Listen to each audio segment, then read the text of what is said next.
everybody. My dad thinks his podcast is amazing, so please subscribe, give it 5 stars or whatever, and maybe he'll finally stop talking about it. Anyways, welcome to Sobriety.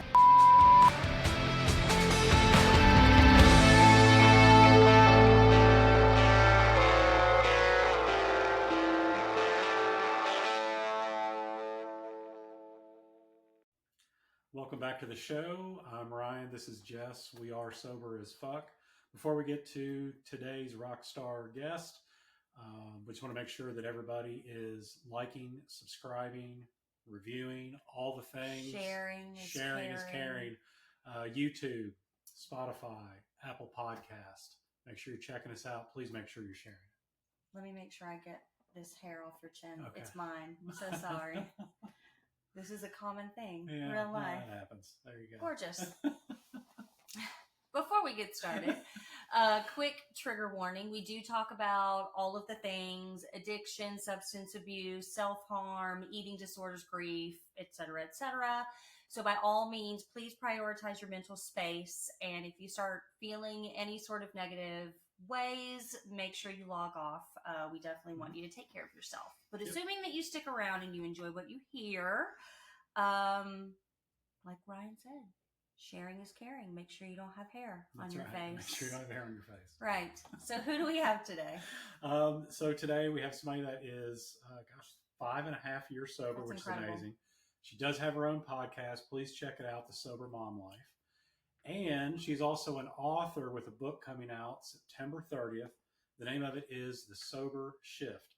Please welcome Suzanne Warye. Hey. Hi. You guys, now I was checking I'm like, do I have hair on my face? I don't know. I got to make sure. I just looked over and I couldn't help it. I knew I'd be distracted the whole time. I just saw these staring at me. That was just such a relatable couple moment. Like, it was we've all been there. I loved it. I can't sit here and stare at that the whole time. I won't be able to focus on anything. Totally. Well, Suzanne, thank you so much for joining us today. We appreciate it. How are you today? I'm so good. I'm so happy to be here and meet you guys and talk all things alcohol and sobriety. I love it. Us too. Before we get into that, though, is that wallpaper behind you? And okay, you guys. Skulls? Yeah, this is my closet, and I love skulls. Like, I've just always had a skull thing since high school, and so I literally have skeletons in my closet because I wallpapered my closet with like velvet skulls. That is amazing. And it's kind of fitting because I do. I'm obsessed. I think we all do, don't we? Right? Yes. I want to go and buy a skull head and put it on my shelf in my closet. That is fantastic. No, there's like so many skulls in here. It's kind of you guys, it's a thing. My kids are like, what? Like, can't we just be normal? I'm like, no, ew. Gross. I'm not sure if you've ever done like a closet or skull haul on Instagram, but I'm demanding it. Oh, okay. That's a good, yes. I could do like come into my closet and meet all my skeletons. That's right. Yes, I'm in. Okay. That's good. Okay, I digress. Okay. I'm sorry. No, I can't believe No, that's a good idea. I saw the pattern, but I had no idea it was skulls. I thought that was badass. I love it. Speaking of skeletons in our closet, so you've been sober a while and you have created a huge following and quite impressive. Tell us how you got there. Thank you. Oh my gosh. Well, it's interesting because I was an influencer before I quit drinking. And so I'm like I was an influencer back before it was called an influencer. So I started in 2015, I think. I was a mom and style influencer after I had my first baby. And it's so funny because, I rail against mommy wine culture now, but I totally partook in mommy wine culture. I was hired by, a vodka brand to make, vodka chic again because they added little flowers on the bottle. So, of course, now that meant it was good for women because, if there's flowers, we'll buy it. And so I started as a mommy and style influencer. And then when I quit drinking 5.5 years ago, it was after the birth of my third baby. He was 3 months old. To go back in my drinking history, I'm from Wisconsin, and binge drinking. It was the 90s when I was in high school and then college. And, it was a lot of like overdo it or do it over. It was just like, okay, we weren't taught about the dangers of alcohol. I had no idea about it. And it was just a lot of, binge drinking and then blacking out, piecing together the night, the next morning. Um, that continued into my 20s. I moved to Atlanta after college and I was working, but I was partying and I was the party girl and I kind of loved it, right? Like being the party girl was fun. It was also looking back, I talk a lot about shame and the shame that we carry when we drink, and I do see that there was so much shame there, mainly with the boys and the booze, right? And like what I would do and allow, you know, who I would allow into my space and whose bed I would go into when I was blacked out and didn't know. So my 20s were definitely, maybe everyone else had grown out of binge drinking and I wasn't quite there yet. I was still trying to figure this out. Into my 30s, I met my husband when I was 30. We got married and I really nailed moderation. Like I had grown out of my party girl phase. I was like, okay. And I remember very clearly this moment of thinking like, yeah, that's over now. The thrill of that will be replaced by something steady and consistent in motherhood, and being married. And I was very ready for that shift and that change in my life. Still, though, I was like, well, obviously alcohol is going to be a part of it because obviously, like, duh, right? And so, yeah, in my 30s, as I became a mom, I really I really figured out how to drink, quote unquote, successfully. Meaning like I wasn't blacking out. I wasn't getting drunk around my kids. I wasn't my kids have never seen me drunk, right? There was a time when my first was a baby and I did black out. And that was the last time she was like 8 months old. I was with a friend and she was safe, but it was always like oh my God, what could have happened? And that was enough for me to say, nope, I will control this better, right? And I did. Like I did. But the shame that alcohol brought was the same. The mental energy that required of me was exhausting. Trying to control a highly uncontrollable substance feels like a full-time job. If you're going to keep it in your life and you're going to control it, you got to get really good at it, right? And then you will take your eye off of it at some point, and then it's going to do its thing. And that I definitely had those moments, but it was when I was with my husband. So then I could justify like, well, I'm out with my husband. Everyone needs to let loose, right? And you can get drunk with your husband. Still the shame for me was like the worst. And it was the worst. And it was definitely like building up from the decades of using alcohol to cope and numb and escape and celebrate and conform and belong and all of those things. And so it's insane now from where I sit at 5.5 years sober to look back, and I just did not know that I could quit, because my story is not one of rock bottom. And it's not like I couldn't point to anything to say, this is why. Like, this is why I lost, my driver's license. I lost my job. My marriage is on the rocks. I put my marriage in jeopardy. Nothing. There was nothing like that. It was all inside me. inside I was a wreck. But that didn't feel like enough until then. It felt like everything. And that was the day that on January 19th, 2020, when I quit,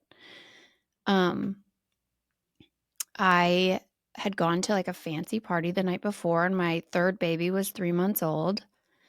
And I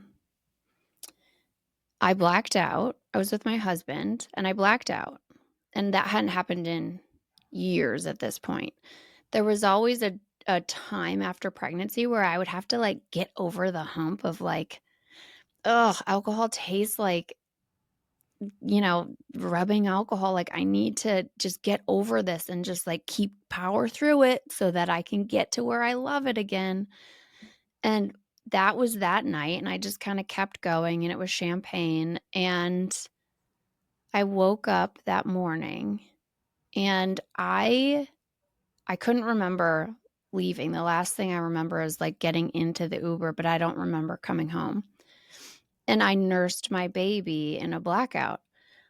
I know I did that because he was 3 months old. Like there's just no way he slept through. My babies didn't sleep through the night until they were like much older.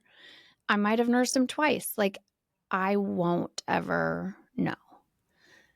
And that, man, that shook me just to my core. Like when I realized, and I woke up in the morning and I was like, wait a second. I did. I nursed him in a blackout. And, I very quickly fell into my old pattern of shaming myself. How could you? What's wrong with you? How could you do that? What the hell? Like, and why didn't you drink water in between? Like, why didn't you eat more? Why didn't you eat when you came home? Why didn't you say no? All of the things that were very familiar to me in the morning after spiral of just like deep shame and self-loathing. And I don't know why I said it. I don't know. I look at it now as like a miracle because I don't know what made me say it. I had never thought it up until that moment. I wasn't sober curious. I just literally always assumed I didn't qualify for sobriety, but I told my husband that morning, it was actually that afternoon, I think, I said, I'm done. And he was like, that's funny. Like you've probably said that before, being like, oh my God, I'm never drinking again. And I thought to myself, I was like, no. And I didn't say it out loud. And I was like, it's okay if he thinks that. That's fine. But no, like I'm going to do whatever it takes to make sure that I didn't just tell a lie. Like I will make sure what I said is true. And from that point, I was like on a quest. Like I got up that afternoon and I was like, okay, let's go. And that started a whole long, very, I also have OCD. So my OCD brain kind of, took over and was like, okay, we'll figure this out, and get very fixated on just finding out the truth about alcohol and then how I had used it and opening up all of those doors that I had like shut. And it's like, no, we're not going to think about that. Not going to think about that. No, let's think about that. Let's talk about that. And yeah, that was January 19th, 2020. And here we are. Yeah. That's incredible. That was a long answer to your question. No, it was the great. perfect answer. What I was going to ask is, so January 19th, 2020, that's like, you had no idea that COVID was coming. That was 2 like, months. yeah. We're thinking the same thing. Yes. Yeah, yes. That was like right around the time. I think that people started to hear whispers of something going around. But yes. Like, oh, whatever. And we hear a lot of people who say that they got sober during COVID, or that it made it so much worse. And yes. How was that? Especially, just having a baby, and I'm a mom. I mean, I get it. And I used to give into we could have a whole other podcast episode about mommy wine culture. Yeah. Like Yes. that's a whole topic. But I am trying to put myself in that headspace of being freshly sober, having the mom guilt of nursing. I nursed my daughter for 15 months, so right there with you. Um, and then COVID and isolate, like that is a lot to process. It was a lot. And who knows like how much I've made sense of it now looking back, that I'm putting it into kind of neat boxes and saying like, oh yeah, this is what I did. I'll look back through my camera roll and be like, oh right, like holy shit. I remember, so I had a 5-year-old, a 2.5-year-old, and a 3-month-old. And my husband kept going to work because he owned his business, and so his employees didn't go, but he did because he couldn't get any work done at home. And so nothing changed as far as that went, except obviously I didn't have childcare. Our family doesn't live close. So it was very much like survival, like just survival. You know, I didn't go to AA. I don't call myself an alcoholic. That's not my vibe. And so very early on, my kind of lifeline in sobriety became Quit Lit. There weren't a lot of sober podcasts then. So it was Quit Lit, and it was one AirPod in my ear kind of at all times. It was the season of Good Enough Mothering, which I'm still in. I'll just always be in that. And just like you guys, like just whatever you have to do, right? And yes, even with the baby, like somehow that just make sure that they're still okay and not in danger. But I just knew I had to focus on this thing. And the more I learned, I think I started with like just learning. Like, okay, well, let me just see what alcohol is. And so it was like This Naked Mind was big. Um, and yeah, just learning like, okay, tell me what alcohol is because I don't think I even know. Um, and then I got into more of the, like We Are the Luckiest and the what is it? The Catherine Gray book, The Unexpected Joy of Being Sober, so good. Um, and so yeah, it was a blur. I remember my husband coming home and I would literally just like collapse. Like just collapse out of just like being bone tired and weary, And I didn't expect a lot from myself, which I think helped. It's like I'm not going to homeschool my children through this. I'm not going I tried one day and I was like, no, this is not going to happen. That's not important right now. Like I really prioritized me, which, like as a mom and a wife, that's not common. And I don't even know, I don't know how or why, but I'm so thankful I did. Um, yeah, we actually went to Florida on my first sober vacation, like early February, because that was still like, I think when we were in Florida, we heard something about something happening, over there that we were like, oh, wow, that's weird. Um, and that was my first sober vacation. So I was very focused on like, how am I going to do this? I was like 3 weeks in and getting through that felt like the biggest hurdle. And it still feels like today, if I had gone back to alcohol, which I very, very easily could have, just a couple of glasses of red wine at night, right? We're not talking like benders. It's just like wine at night at the beach. And I do think that first sober vacation changed the trajectory of my entire life. And I didn't know it then, and I write about it in the book about, just kind of what I did.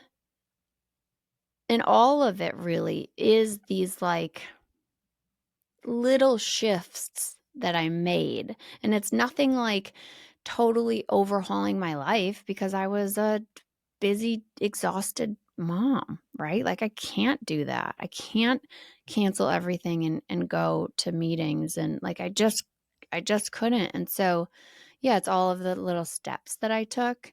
Um I also look back now, and I really, while COVID and the pandemic response, I think we're still grappling with all of that and what happened. Um, I hope that, you know, I hope the conversation about that isn't over, because the toll it took on moms and our mental health, and our drinking did go up something like 320%, like something insane. That's in the book. The real number is in the book. I did the research for the book, but I don't remember it.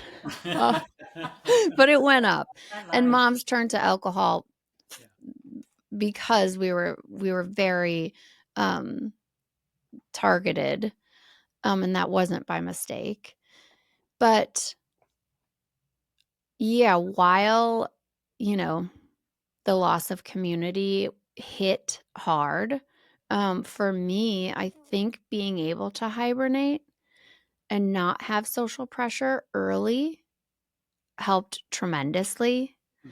And that I could, like, I just didn't have to figure out what I was going to tell anybody about my sobriety yet. I was just figuring it out on my own, and was I going to go to the party? Wasn't I? I didn't have that. There were no parties. And I think that's really important in early sobriety, to just say no, right? And I think we can be afraid that if I say no now, does that mean I'm always going to say no? And no, it doesn't, right? But saying no now to that means you do get to lean into more of what you need.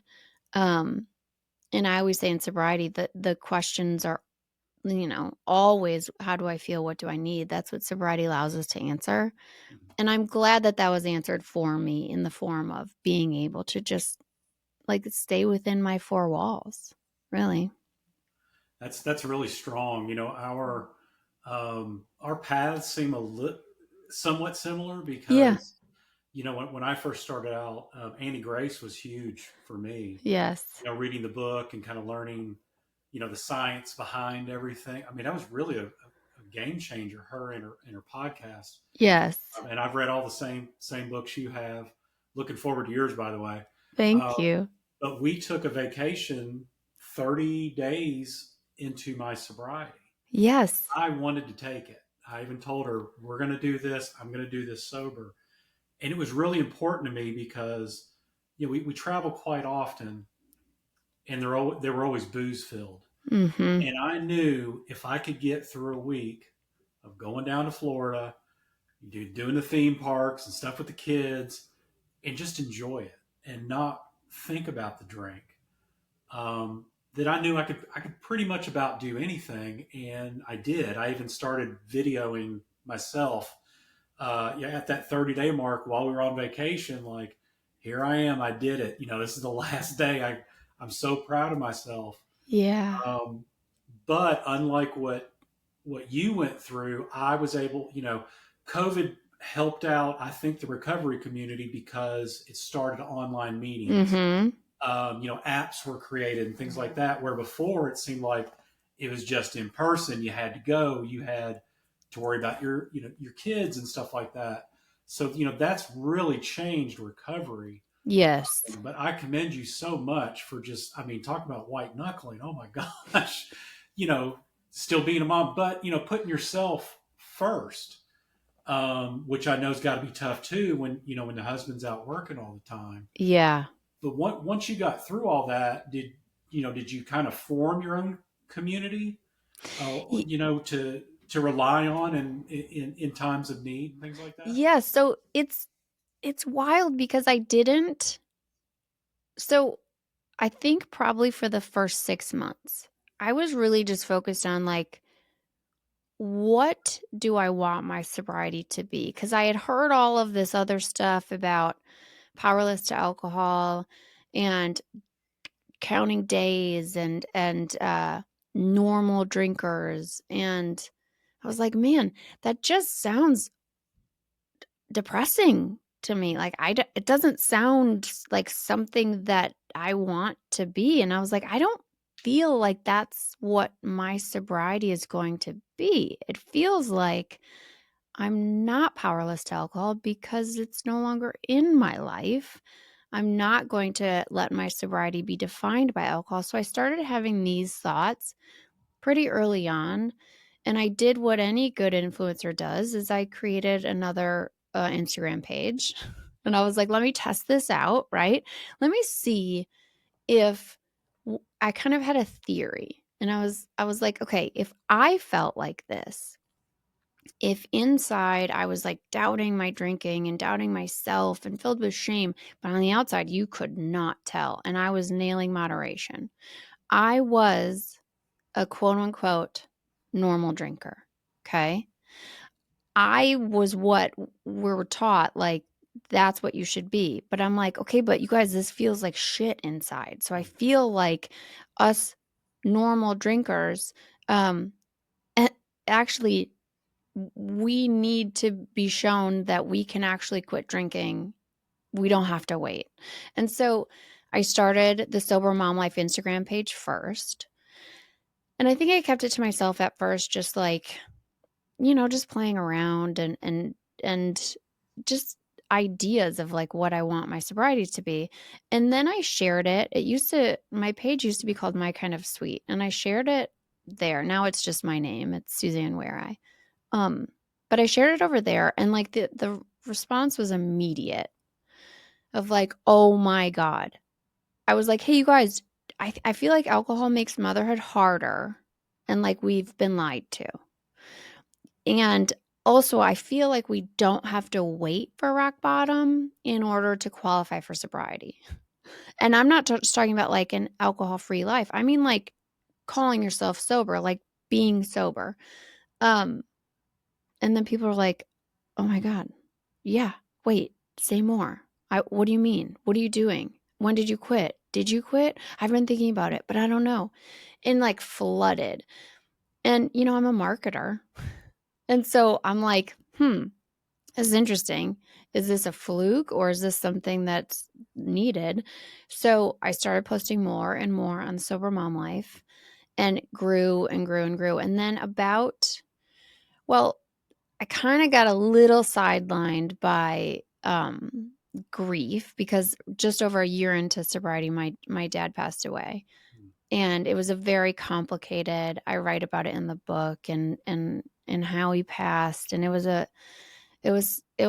kind of the worst case scenario for a daughter who loved her dad and is a daddy's girl. And it was, I was left with just a massive amount of regret and guilt and grief.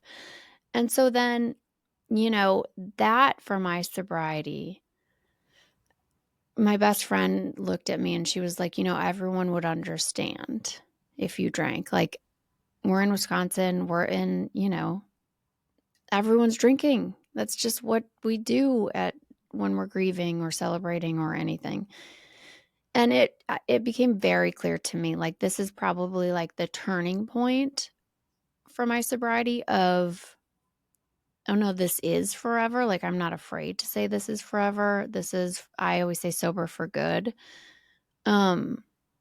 Because it became clear that, the grief, like this, like very razor sharp grief that I was feeling was it just showed that how deep my love was. Like, that's why this grief could exist. And that if I drank to numb this grief, I was also drinking to numb the love that I was left with. And there was just no way I was going to do that. And I still felt like I was having experiences with my dad by grieving him. Like, oh, maybe our story didn't stop on March 8th. Maybe it kept going, and this is a part of it. And this love that I feel is way too precious for me to drink away. And so I took, months of, I was just like, maybe let's just, keep this sober thing going in my life. But and at this point I was an influencer, obviously like campaigns and like a lot, like a job happening on the other side. So then I was like, I don't need to figure out my sobriety yet. Let me just survive in this grief and feel everything. And so then once I kind of came out of that, I had an even greater perspective of what my sobriety is and what it allows me to do, and that it's not a prison. Like it's the opposite. And so then I was like, okay, let's do this. Let me share these things that I've been thinking about, and yeah, so then I started from the Instagram page where I was, building a community over there, and I was like, let me start a podcast. Not knowing nothing, right? I'm just knowing nothing. My first episode's called Freedom and Sobriety, and it's just me sitting in my closet being like, all right, guys, here's what I think. What do you guys think? Let me know, right? And it very quickly, very quickly became one of the top sobriety podcasts. And I was like, And so then from there, I formed my own community because there wasn't a space for someone like me who I wasn't using terms like rock bottom, powerless, alcoholic. And not only was I not using those, like I didn't want to. I didn't, because the term alcoholic kept me drinking. That kept me drinking for years because I knew I wasn't that. Whatever that is, it's very nebulous. It's very confusing.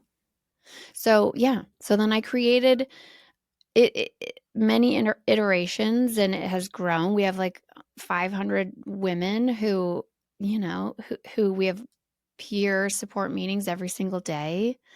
And we have retreats. We're going to Scottsdale in October and then Mexico in February. And it's so amazing being able to connect with women who they all felt alone. They felt like they were the only ones who were struggling with moderation and who were tricked into thinking that alcohol was there to like save them in motherhood. And especially after COVID, COVID is always a big theme in these meetings. And so, yeah, so I couldn't find my community, so I just created it. I love that. I love that.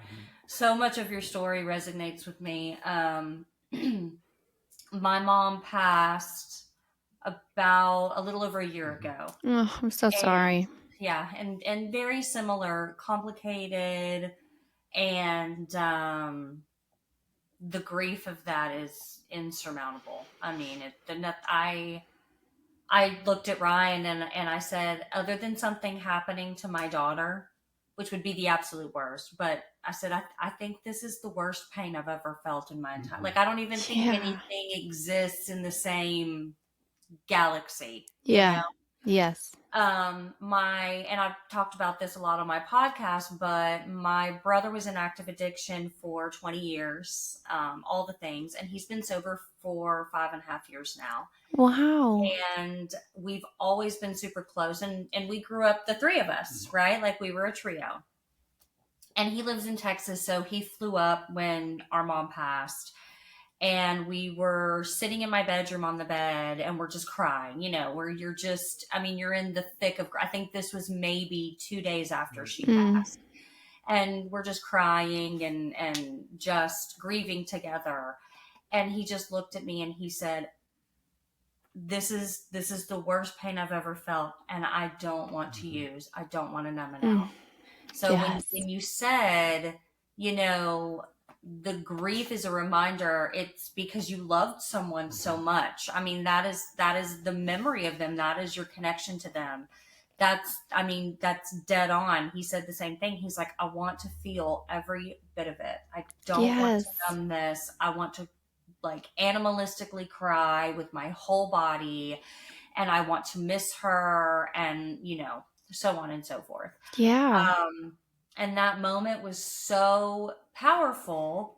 And I want to think that everyone understands what we're saying when we say this, but I don't know that it can, there's no way to articulate really what you mean in those moments, in those statements, I Yeah. mean, it was to hear someone say, this is the most pain I've ever felt, and I want to feel every bit of it. It sounds so like sadistic, but it's not, it's so different. Yeah.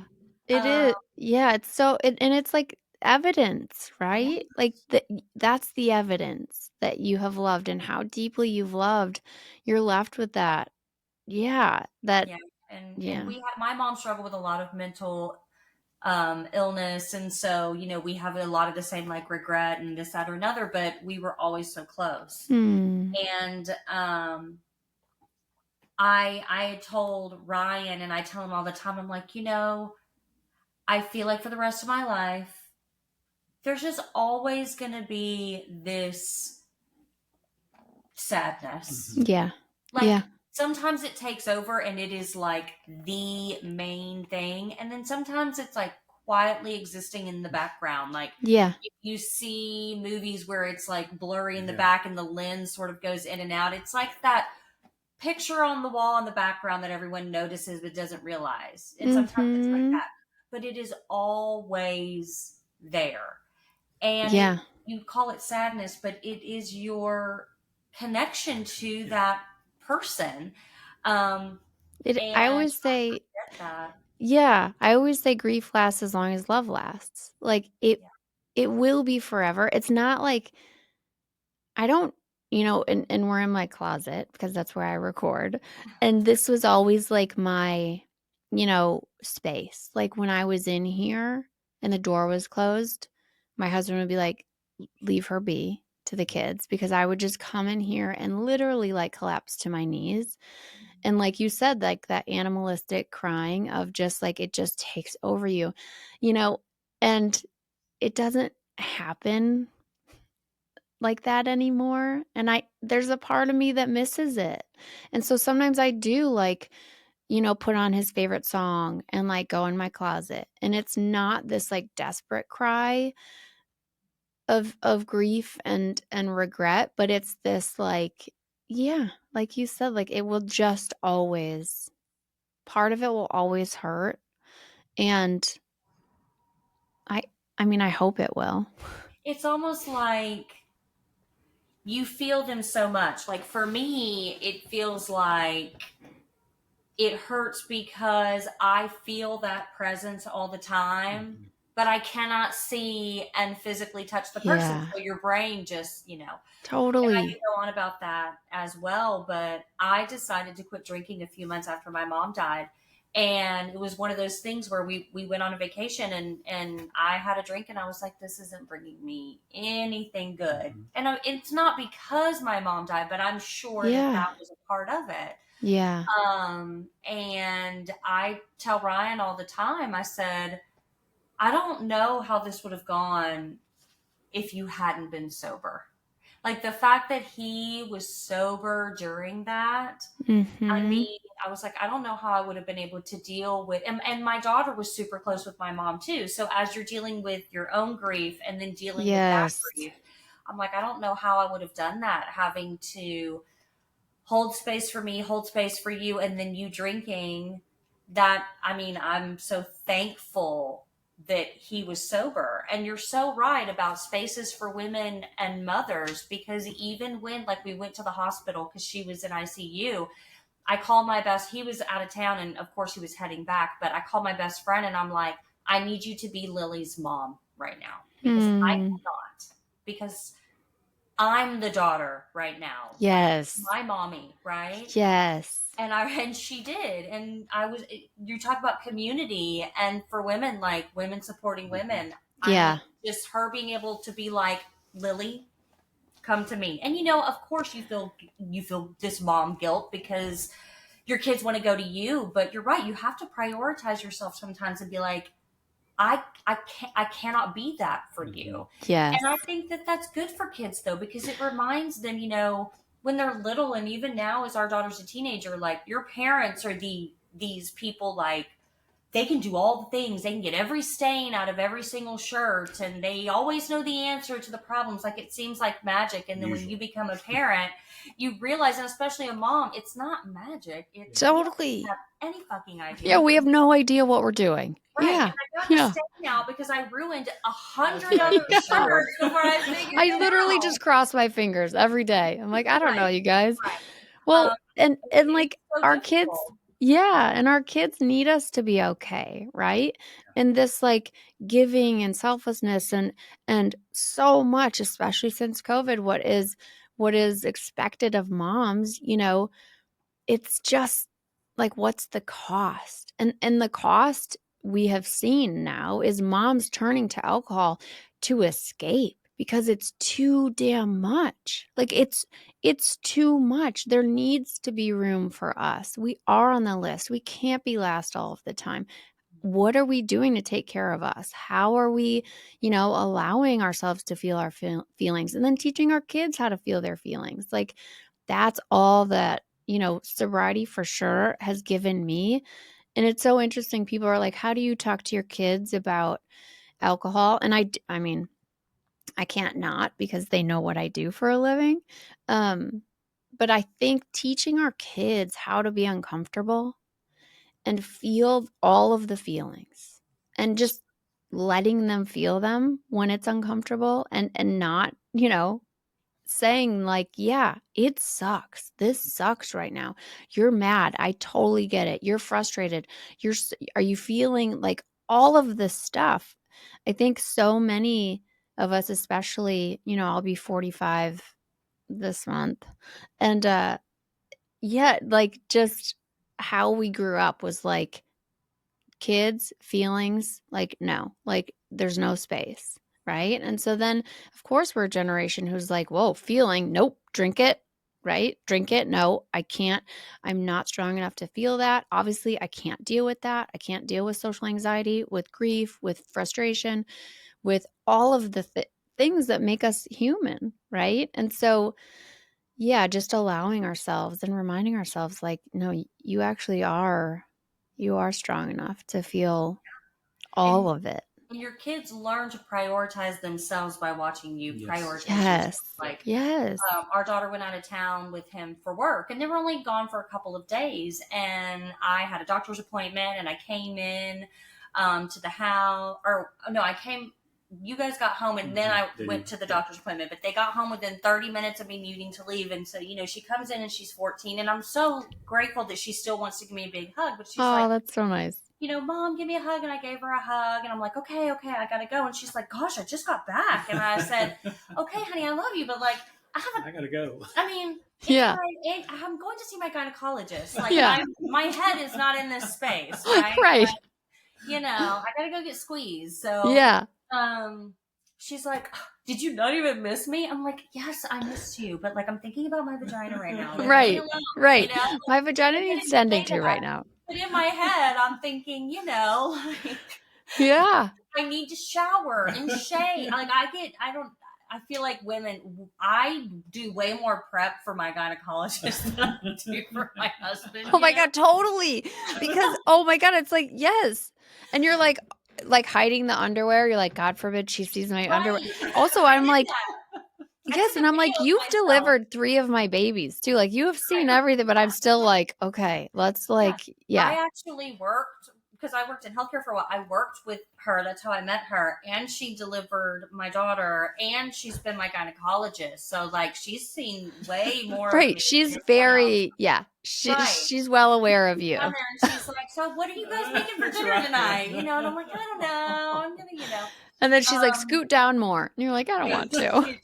I don't want to. You know, I'm like trying to walk out, and just going to the gynecologist is just not fun. And I'll be 40 this month too. My birthday's on the 18th. And so, you know, just all these things going through my head. And so I go to the doctor, and then I come back, and she's like out at the pool. And then I'm like, I'm starving. So he's like, let's go get something to eat. So I tell her we're going to go grab something to eat. She doesn't want to go. And she's like, are you ever going to like spend 5 minutes with me? And I'm thinking, and I just was like, listen, I'm busy. She's like, whatever. You don't care about me anymore. And, you're right. Like, it's funny, and there was no offense taken, but our kids are so used to us, like Yes. us, because she doesn't necessarily, she'll act that way with you, but it's very, very different. It's Like, different. Like my kids will pass my husband on the stairs to go ask me for something and I'm in the bathroom. And I'm like, Yes. you legit just passed your dad who could do it and I'm like trying to take a shit and you're gonna like go away. Like give me 5 minutes. my daughter will knock on the door and I'll be like, Yes. I am pooping. And she's Yeah. like, let me in. Yeah, I'm I like, know. what are you going to do? Sit on the floor and talk to me? She's like, I know, like yeah. I'm zero like, personal "No." space. I have this photo that I should post. It's when my son was probably like 3 or something, of his little hand under the bathroom door as I'm on the toilet. And I just have a photo of his hand. Like he couldn't. I'm like, dude, this is why moms need help, not in the form of alcohol, because this alcohol does not help. Alcohol makes it harder. We need support. We need community. We need to be able to say, this is what I always love in our meetings. Like, I don't allow disclaimers. Like, I want you to be able to complain about motherhood and your children without saying, oh, but I'm so grateful and I love them. So, like, no. We know. Like, that's a given. Like, you don't, oh, but I'm so blessed. Like, blah, blah, blah. No. We get it. Like, you can complain. And Right. we have to be able to. I remember my mom telling me a story about how she was on the phone with one of her friends, back in like the 80s. Okay. Yeah. And in my mind, I guess she'd been on the phone for hours. She'd probably been on the phone for 5 minutes. Yes. And so she like is in the bedroom or something. And oh, my poor mom. She said, I drew her a picture of like a face with tears and I slid it under the door and said, your baby misses you. And she's like, it's literally been 2 minutes. Right. She's like, I felt so bad. She's like, well, I guess I gotta go. Jesse's like, And oh my God, phone calls. About it, but phone calls. I've had that same thing. If it's not our cat or our dog, yes. But we've literally had it where our daughter will call me and I can't answer for whatever reason. Right? She will call him and say, "Hey, where is she? Let me talk to mom. I know she's right you." Like. And it's something that she completely like, yes, what is wrong with my TV or yes, whatever. It's the default parent thing. Like being the default parent it's a lot. Like it's a lot. And we have to allow moms to say like, this is fucking hard. And it's a lot. And I think the thing too is I'm so glad you brought up, because I always thought of myself as a good moderator too. And I never had, and for anybody listening, I'm using air quotes here, issues with alcohol. Yeah. But always looking for an escape, right? Like that, we call it mommy wine culture, but really it could be anything. It could be weed, it could be edibles, it could be alcohol, it can be exercise. I mean, insert obsession here, right? It's anything that makes you feel like you have to escape. And rather than saying, you know what, it's okay to escape motherhood in healthy ways. Like, yes, I stayed home with our daughter for 18 months when she was born because I worked in nonprofit healthcare. Before I met him, I was totally content. I was like, I love this world. I don't care if I don't make any money. It's just me. I loved it. And so, I met this guy right here and then got pregnant, and I loved my job, but it was so stressful and the hours were so long. And he's like, look, if you want to, I worked until I had her. And she's like, if you want to go back to work, that's totally fine. You can. Just know financially, it doesn't matter either way, because your check's just going to go towards daycare, because daycare is stupid expensive. Yes. A whole other conversation for a whole other day. Yep. Oh my, I can't even go there. But he's like, so you want to go to work? Fine. You want to stay home? Fine. And I was like, well, I think I'm going to stay home. My job, any nonprofit world, is 24/7. Like, it is not Monday through Friday, 9 to 5. And then I remember, like, I breastfed for 15 months. She would not take a bottle, exclusively breastfeeding. Yep. And when she was about a year or so old, I remember just looking at him one day sleeping so soundly, and his alarm went off, and he got up and he took a shower and he put his clothes. I mean, did normal everyday things like put deodorant on, and like clean panties and went to work. And I was like, I think it's time for me to go back to work because I'm starting to fantasize about just slowly like smothering you for being able to have more than a 2-minute shower and have adult conversation. You guys, I write in the book about my husband coming home with a haircut. Oh, God. The audacity. The audacity. Like it was a very specific like moment. He walks in the door, he's tan from playing golf, and he got a fucking haircut. I like lost it. And this was one of those things that in sobriety that I was like, why am I losing it? Because in order for me to just do something, I have to move heaven and earth, right? I have to make sure this person's picked up here and then there and then go here and there and he just like walks in looking all tan and great. And he's like, hey, and I'm like covered at this point in like spit up. My hair hasn't been washed in day. I don't even know what I'm wearing. Actually, just the other day, I didn't realize until it was like 10 a.m. I had my sweatshirt on inside out and backwards. I took a photo and sent it to my friends. My leggings. I've done that with my leggings. Like, I was like, how am I allowed to take care of children? Because look at the state of me. So it's just like, it's such a relatable mom thing that we're just like always giving. But what, right? Like, what's the cost of like, okay, wait, what about us? Like, we need some too. We go through this every year, and I say this with absolute love, right? But he'll say, "What do you want for Mother's Day?" Oh, yeah. If you ask me that one more time. Yes.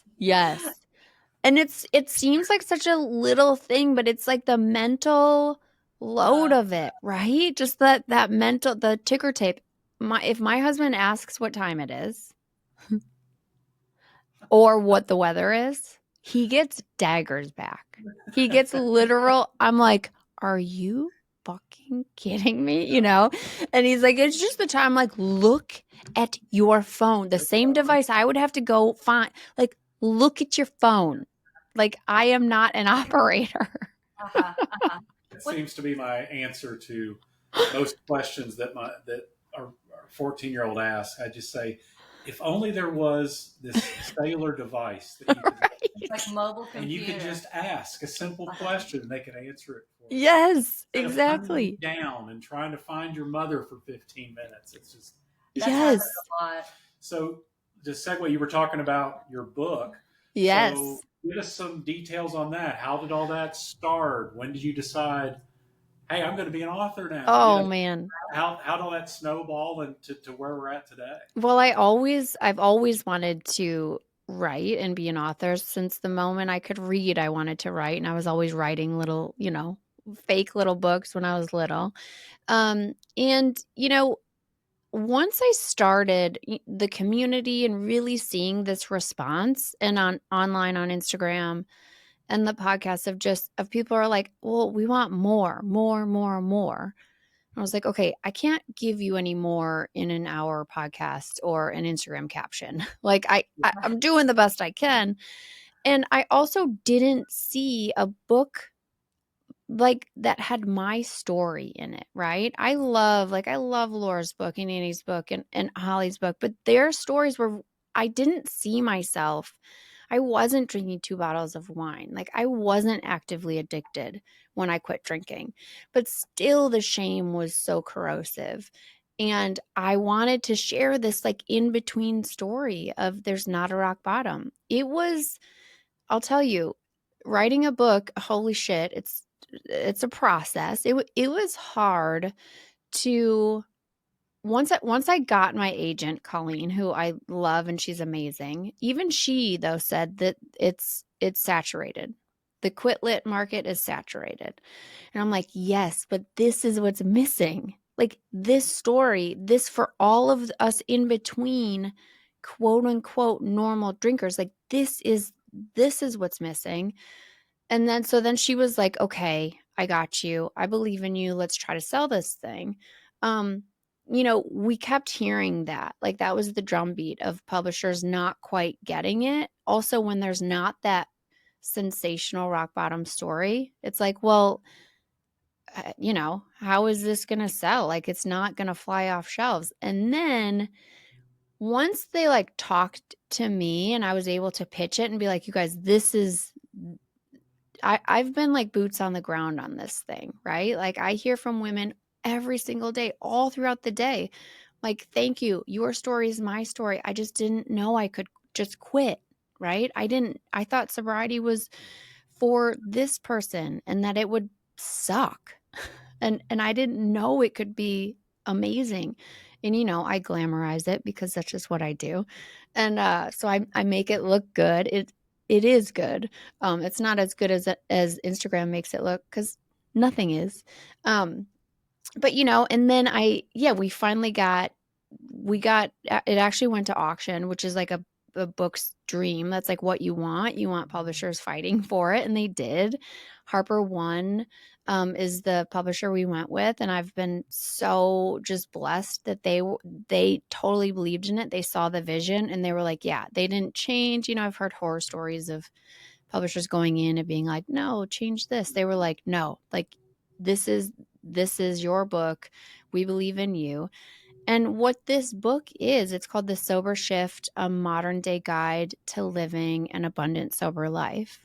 And it's my podcast and Instagram and so much more. This book really takes you from if you're sober, curious, or just maybe thinking, right? And it starts in my last hangover. Like that's where we start. And then I do like walk you through these shifts that happen and that are like monumental in how I really changed my entire perspective on alcohol and sobriety. So we start with alcohol, we change your mind and change everything you've thought about alcohol.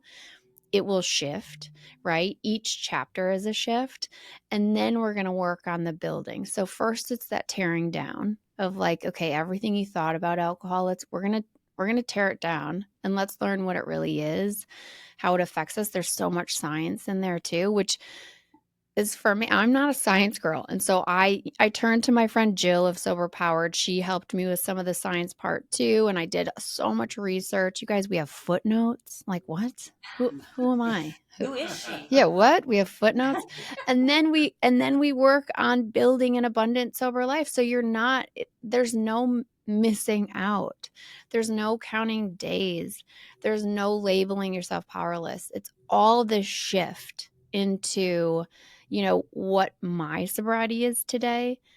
It's since I stopped drinking, like my brother has quit, my mom has quit, and my husband has quit. And that's not coincidental. They were kind of like my guinea pig. What is it? Guinea pig? Yeah. Why does that sound weird? It does, but It does, right? It makes sense. That sounds weird, my guinea pigs. But yeah, they were like my test subjects, right? And now, my husband was like, I'm just going to go a year without it. And I'm like, okay. And, it took everything in me as soon as April hit this year that I wanted to be like, and what are we thinking? But he's still going because he has heard me, ad nauseum talk about this stuff, and he's kind of been in it. And so I've kind of like seen my way of sobriety and how I've thought about sobriety affect them and how they have just changed their thinking, and including like the women in the cafe and so many. And also, it's not just my story. The women in the cafe have lent their stories. And so these are like very real, relatable, but not rock bottom stories. These are the stories where on the inside we can feel that, we're not being true to ourselves, authentic. And this book is a whole like coming home to ourselves. reconnecting with who we were before alcohol came into our lives, and then bringing her along and saying like, yeah, let's really live this life, and let's do it. Let's do it without alcohol. So that's the book. It's out September 30th. Awesome. Hey, that's awesome. And will it be available on like all platforms? Yes, it's available anywhere you buy books. It's Audible. I record it's my voice that you'll hear in your ear for 8 hours, and Kindle, hardcover. Yeah. Can people go ahead and pre-order it now? Yes. Okay. You could pre-order it right now anywhere, like Amazon, Barnes and Noble, Bookshop, Target, Walmart, all the places. And you can go to SuzanneWarye.com. That's where you'll see. That's kind of the landing page to see everything. That's great. And then, will you do any sort of like press tours, book signings? Yeah. Like, Yes. where can I meet you in person? Yes, I know. Okay, so we're still like figuring out the details, but it looks like I'll be in Winnetka. That's like on Pub Day. That's by me on the North Shore of Chicago on September 30th. And then at the book stall. And then we don't know the dates yet, but I'll be going to Madison, Wisconsin, because I'm from Wisconsin. I'll be going to Seattle. I think LA, Boston, DC. I'm missing one. Indy, I think. I'll make sure if you follow me. I know. I need to. Okay. For no apparent Nashville, reason. Atlanta, maybe. I know. Okay. You guys, I just have to go everywhere. If you follow me on Instagram at Suzanne Warye, I'll make sure we like totally blast out all the time where I'll be. I will say, I need to tell whoever your agent that they missed an opportunity, because you totally should have had a picture on the front of your book of you in a mad scientist costume holding a skull. Oh my God, I know. Oh my God, I know this one. My new Bejeweled one. Yeah, that one's cool. I know. I don't need any sort of royalty or anything. Just a shout out. I'll credit you. I'll credit you for the creative. Oh my God. Suzanne, before we get you out of here, we always ask our guests a finishing question, and we like to go back to your drinking days and just give us a hilarious, funny story. Could be yourself, could be a friend, could be a husband. If it involves someone peeing, something funny like that, we love those. But if you could just give us a good, funny, old drunk story. Oh my God, you guys, this is be so like a funny mom story too. Yeah, we'll expand it given. So any just hilarious story. Okay, I have one.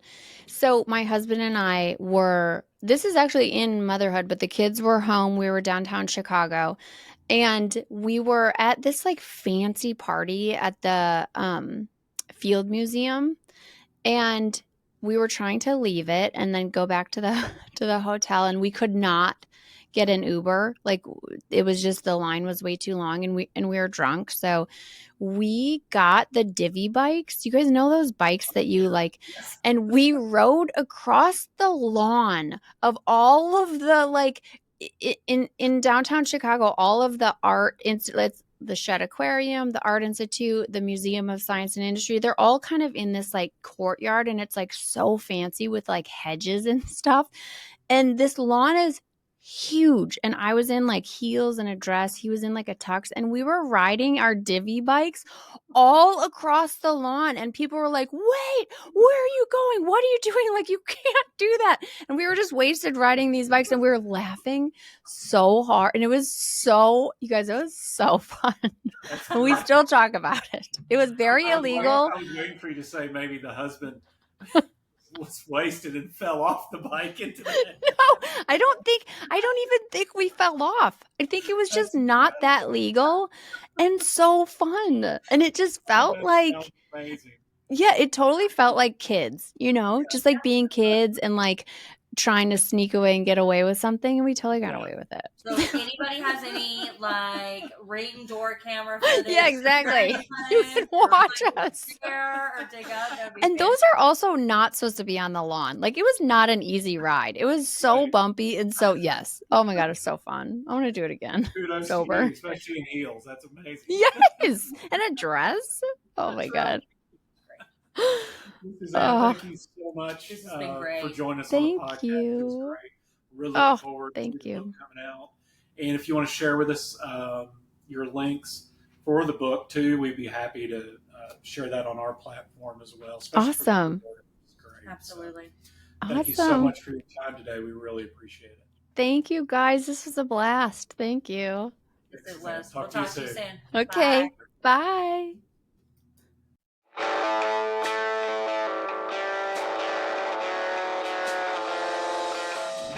If you love the podcast, which I know you do, please like, subscribe, and hit that notification bell to get Boom. notified every time we post. That's right. Dropping them, baby. Word.